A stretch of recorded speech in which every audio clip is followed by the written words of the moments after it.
आणि याला उपस्थित सर्व शहरातील मोजके जाणते जागरूक असे श्रोता वर्ग बंधू भगिनींना,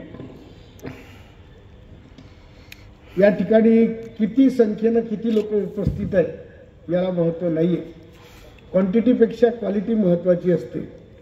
आणि इथे बसलेला एक एक माणूस तोलामोलाचा आणि हजाराची बरोबरी करणारा असा या ठिकाणचा श्रोता आहे असं माझं स्पष्ट मत आहे.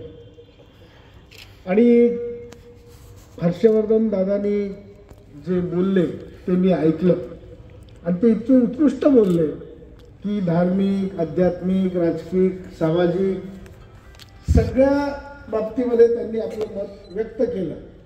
त्यांचं भाषण झाल्यावर मी म्हटलं का तुमच्या भाषणाला मी फक्त अनुमोदन देतो, एवढं जरी म्हटलं तर माझं भाषण पूर्ण झालं असं म्हटलं तर